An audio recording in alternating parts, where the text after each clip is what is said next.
we started the fit out for our new office today. Well, in theory, the project started 2 weeks ago. So the current tenant occupied both floors of the space, and we've delapsed them downstairs. So we carried out the dilapidation works for them, moved them downstairs, and then we are finally starting upstairs. So I was just checking that's recording. So we've finally started upstairs. We've stripped it all out today. The ceilings have come out, and then the rest of the week is basically just strip out, and then we are first fixing all M&E next week and starting to build the petition. So exciting times. It's a weird paradox, by the way, being the client and the contractor. You almost get like a small insight into what it's like to be the client, because like we are the contractor all the time. So yeah, it's a bit of a weird one being the client and the contractor. You kind of see it from their perspective a little bit. But one thing I'm heading up the project because I want to push for it to finish in 8 to 10 weeks, which is I think it's mid-June. We want to move over because if you've carried out work for yourself, and if you listen to this and you've carried out work for yourself, you know what it's like. You always put yourself to the back of the queue. You almost treat your job as a hospital job, because paying clients come first. Of course they do. But I'm going to push for this to be finished almost as per program. So we've set a program for it, so I need it to get done as per program so we can move in. Otherwise it's just going to be never ending, and it won't finish. Or we'll move over and there'll be things not finished. So I'm adamant that's not going to happen. What's the most exciting for me is I am building a podcast studio. I mentioned it in a previous video, but I'm building a podcast studio in the new space, which is really cool, by the way. So like just designing my own studio is because there's loads of podcasts out there nowadays, and the aesthetic behind the people on the camera is paramount. I was watching a James Smith PT, I think he is, a podcast, and his aesthetic behind the cameras, or behind the people being recorded, is completely minimal. He's almost got like the white curved walls that you'd find in a photography studio, where it looks like a seamless wall in all three sides, so the left hand side, right hand side, and behind them. It just looks so cool. So it's made me think that I really need to design the studio space to a top tier standard. It needs to mimic the podcast, really. On a side note to that, I came out of a site meeting this morning with a load of contractors. We just managed to get everything finalised, sealed. Everyone knows what they're doing. I'm really excited for this project. It's going to be a prestigious project for where we're at, and for the client as well. Like they're literally moving into a 30,000 square foot space, which is a huge move for them. And I'm just buzzing. I'm pumped that they've chosen us to do it with them. So like feature wall, yeah, feature wall. We haven't decided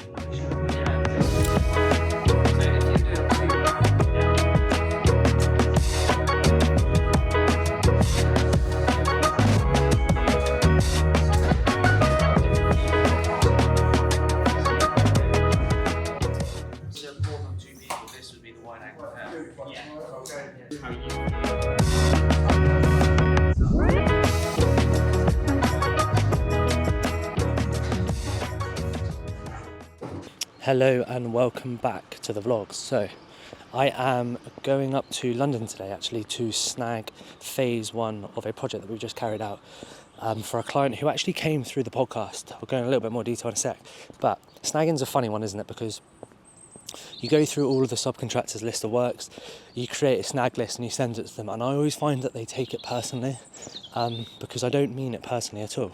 We're all just trying to achieve a good job, really, good quality of work, and so we can get the next job and the next job.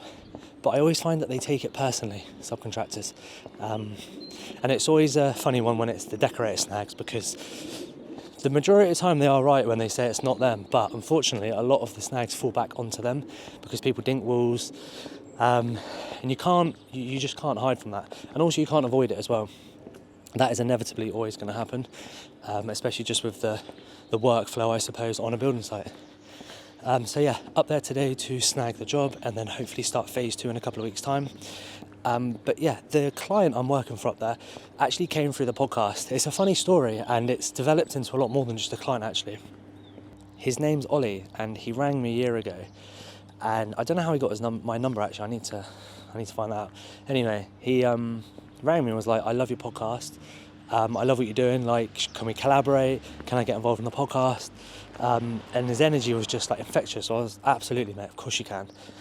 He runs a fit out business as well, so he actually drove down from Manchester to come on the podcast, and that kind of developed into sort of like I suppose a professional friendship, you could call it.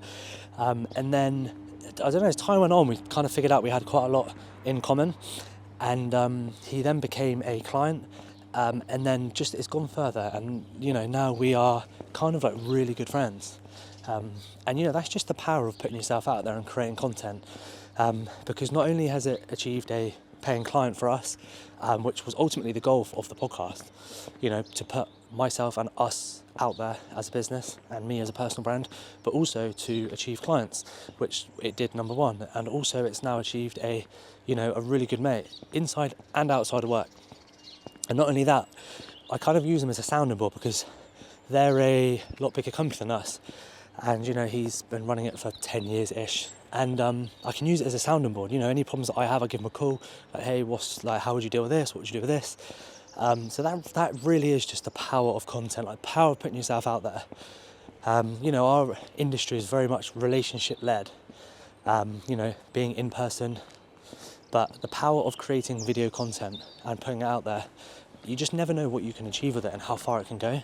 That is a small example of how far the podcast has gone for me. So yeah, super pumped for the day. Get the snagging done, come back and catch up on some emails. So we're running through my LinkedIn posts for the next couple of weeks, and an interesting topic of conversation came up. I was actually asked to try and extract a LinkedIn post from the question, which was, whose fault is non-payment in construction? And it made me think, actually, because I post quite a lot about this, and obviously it's a very touchy subject, but I almost had to give like a layered response from the subcontractor's perspective. Are they protected enough? Do they protect themselves enough, actually? Like, are they insured to be dealing with these types of people? Are they geared up to be dealing with these types of people? Are they aware of the types of people that they're actually dealing with? And then I moved on to the project managers and the surveyors. Like, is it actually their fault that they do try? I didn't say try, because I had a conversation with somebody who's worked with one of the bigger design and build companies in the industry, and he said that project managers are put on commission to extract the most amount of profit out of the project. Fair enough, but they utilise the inverted commas subby bashing to do that. Not fair enough. And then you have surveyors who are also put on commission. So what I'm trying to get at with this, with the project manager and the surveyor perspective, is, are they entering into an environment where it's normal for this to happen? So they just think it's normal. And then I worked my way up to the main contractors. Are these the ones to blame? Are these the ones who are creating the environments for these situations to happen? Because ultimately the people at the top of the chain, the board level of these main contractors, they aren't the ones on the cold face of it. So it's very easy for them to, put pressure on their employees, the project managers, the surveyors, the site managers, to unfairly treat subcontractors who don't get paid, and supply chain as well. Or do we go even higher up, and do we go government level? I don't know. But anyway, it did also make me think, like, how are we one of the only industries where you buy a product and a service and you don't actually have to pay for it until 30, 60, 90 days, and that's normal. I don't really know how that can change. It then led me on to discuss a topic of conversation that I had with Damien Clifford, who runs a company called Ethos EQ, and he said that in America they actually procure projects differently to here. So the client, the end user, the tenant, the landlord, whoever it is, they actually issue out all the contracts to the supply chain, to the subcontractors, and then the main contractor is just a project manager. Maybe that would work better. Either way, however we procure projects, however we do projects, it does need to be addressed, the non-payment thing, because the amount of stories that I've heard around people who haven't been paid and the effect it's had on not just them, but the business, the employees, the families, like everything. So it is something that needs to be addressed. I don't know how, but there's got to be solutions to it. Yeah, you can see I've gone through 3 different types of thumbnails. So this one was the first one, standard, and then I went on to this one. So what I usually do is I try and, because my industry is so niche, it's very difficult to stay consistent with releasing bi-weekly podcasts through people who I want as a client. Yes. Because there's not many of them. Sometimes you have to dip into other people. So that's it, mate. So quite a few of these are people that, I mean, we were talking upstairs, we were just eliminating people to come on. Some of these people have... That's one of the best sets I've ever recorded, and this guy managed to... is it a set or just a building? Mate, it's a building. It's one of the most prestigious buildings in London. Really? The space was empty. You'll like this well, Lucy. The space was empty, and he managed to get the whole space for us to record him. Yeah. Let me go wide angle because...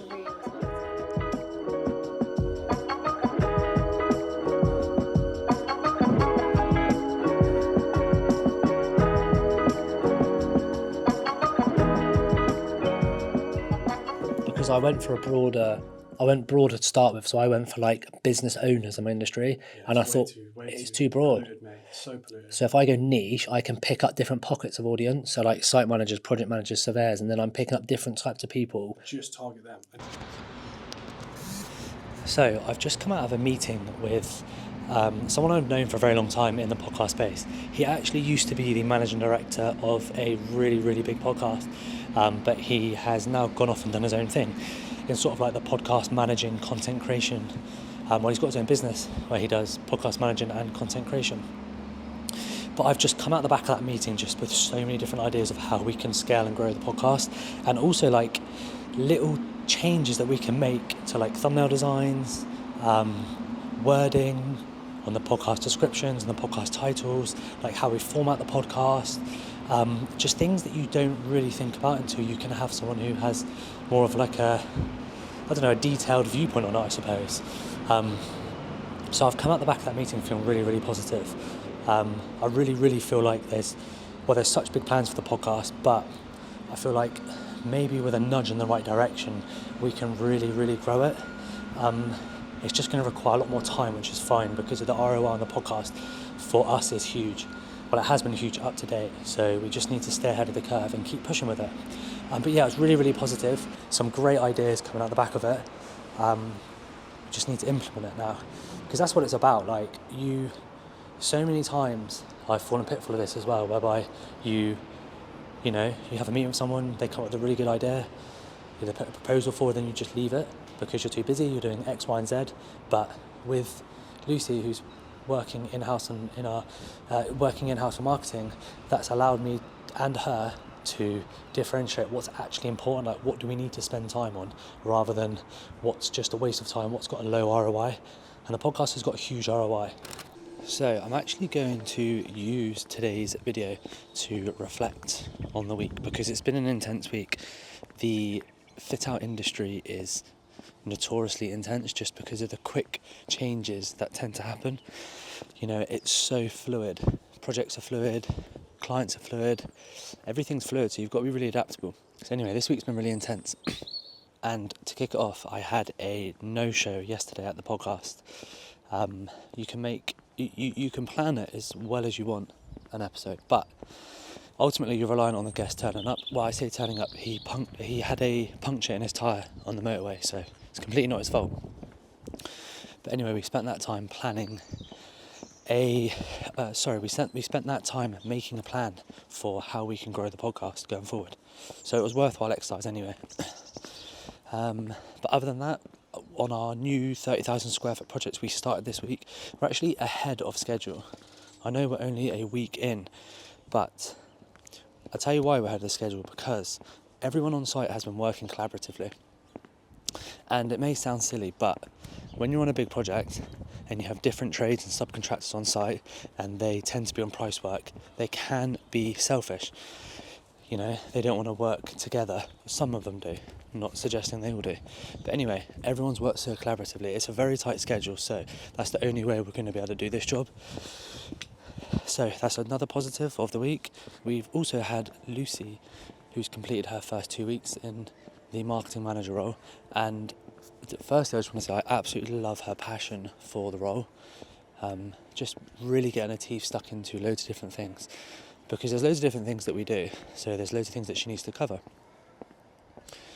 But primarily, the passion for the podcast and wanting to grow the podcast is, it's so nice to have somebody alongside me who wants to do that and genuinely is researching and, taking time out of her day to think about and make plans of how we can do it.